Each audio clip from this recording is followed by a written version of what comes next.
నవరాత్రుల్లో అన్నపూర్ణాదేవి అమ్మవారి అలంకారం చాలా ముఖ్యమైనది. ఈమె పార్వతీదేవి యొక్క రూపంగా భావించబడుతుంది.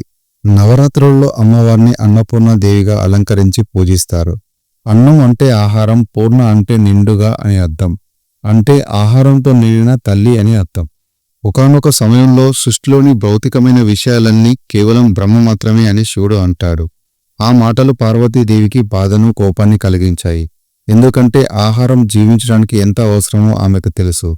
శివుడికి, లోకానికి ఆహారం యొక్క ప్రాధాన్యతను తెలియజేయడానికి నిర్ణయించుకుంటుంది. పార్వతీదేవి ప్రపంచం నుంచి అదృశ్యమవుతుంది. ఆమె అదృశ్యమవగానే భూమిపై కరువు, కొరత ఏర్పడుతుంది. పొలాల్లో పంటలు పండలేదు, ఎక్కడ ఆహారం దొరకడం లేదు. ప్రపంచంలో ఆహారం లేకుండా ఏర్పడిన విపత్తును చూసి శివుడు తన తప్పును తెలుసుకుంటాడు. ఆకలిని తీర్చడానికి పార్వతీదేవి తిరిగి లోకంలో అన్నపూర్ణాదేవి రూపంలో కాశీనగరంలో ప్రత్యక్షమవుతుంది. శివుడు కూడా ఒక భిక్షపాత్ర తీసుకొని ఆకలితో ఉన్న సన్యాసుల సమూహంతో పాటు అన్నపూర్ణాదేవి వద్దకు వస్తాడు. తల్లి అన్నపూర్ణ తన చేతులతో శివుడికి భిక్ష అందిస్తుంది. ఆ విధంగా శివుడి ఆకలి తీర్చి జ్ఞానోదయం కలుగుతుంది.